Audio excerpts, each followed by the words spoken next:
restaurant owner pleading for help. So let's get over into that and see what all this is about.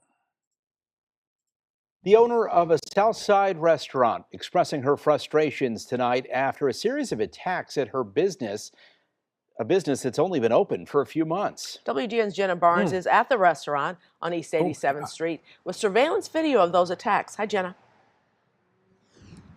Hi, Micah and Ben. Yeah, the owner of this FatBurger tells us that this building was vacant for more than a decade before she brought the business to Chatham here, and she's determined to stay here despite the crime. Tonight, she's calling out parents.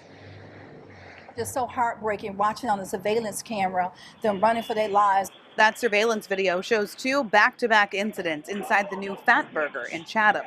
In the first, one employee fights off an attacker who came behind the counter. That was in December. Then in January, more people jumping over the counter and causing problems. But thank God to a customer who was a concealed carrier, he pulled out his gun and he scared them off. The owner, Jackie Jackson, said she initially kept the videos to herself because she didn't want the negative attention. But she chose to release them this week with a message for parents. It's just very challenging. And I believe the problem starts at home. The home needs to be the foundation. Yes. The parents need to be the leader. The parents need to be the educator. And the parents 100%. need to be the kid's hero. If that foundation is not built, it's going to spill over into the school system. It's going to spill over into the businesses. And then eventually it's going to the streets. So yeah, she is one. I'm not going to pause it too much, but she is 100% correct. I've said this before. The first line of teaching your kids, first line of making sure that we stop all this juvenile crime, this juvenile violence, is the parents need to take a hold of their children. They have to discipline them. They have to teach them. They have to guide them in the right ways to where they're grow up and knowing right. I'm assuming they know what's right from wrong, but at least knowing, being able to, I don't know how to say it, control themselves or just not want to be one of the people going crazy out here. But oh my God, it's that now it brings back up another point. Well, we looked at that one town, so I'll go back and look at that video, but they are debating, or they are thinking about having the parents charged for crimes of the kids that actually keep committing crimes. I mean, you might have to, because if the parents don't want to control their kids, and some parents don't, so we understand that some parents don't want to control, don't even care to control the kids, or some are teaching them the bad ways in general. They need to be charged for what they do. If they can't charge a juvenile, they got to maybe they charge a juvenile and the parent. Absolutely crazy. Let's keep going into this. So we need to do something as a community and hold the parents accountable. She says she's doing her part by employing high school students, giving them the same opportunity she used to launch her career as an entrepreneur. She also owns 7 Kilwins locations. So they just not only have a job, but they can also inspire to own a FatBurger and a Kilwins just like I did. It doesn't take a person with a lot of money. It takes faith, resilience, and hustle.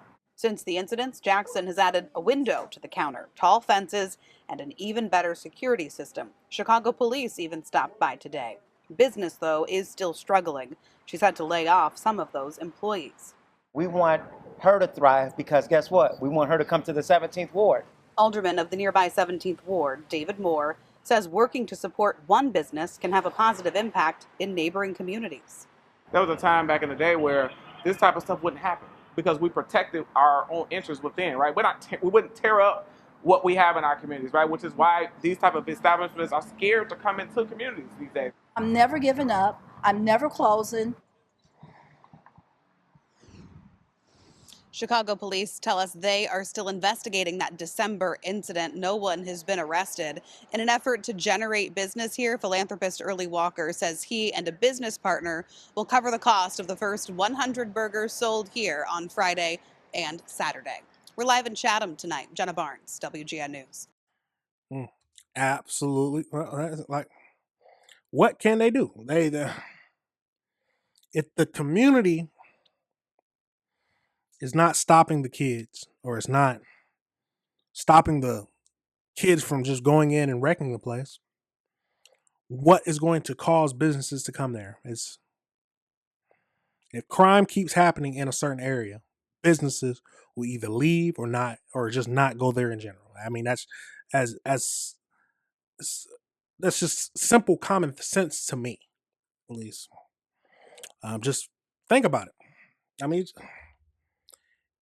what kind of business owner would go to a place that would constantly get robbed? There's constantly people trying to go in and fight, go in and start an argument, or break down the doors. And no business owner is going to want to do that. Why? Because they're losing money. They put all their money into the restaurant, or some people did. They're not going to want to put it in an area that's not safe for the business. That's not looking after their looking after interests of just normal citizens, of crime going down. So I can understand why. Please. At the end of the day, parents, please teach your kids better. Because if we teach our kids better, they'll grow up to be good adults, and that's one of the best ways to stop crime in the future. At least that's my thinking. But tell me if you think I'm wrong. If you think that just teaching our kids better and holding them, disciplining them more, would be enough to help the future. Absolutely crazy. Absolutely crazy. All right, everybody. Remember, this is AC Reviews the Word. Remember to like and subscribe.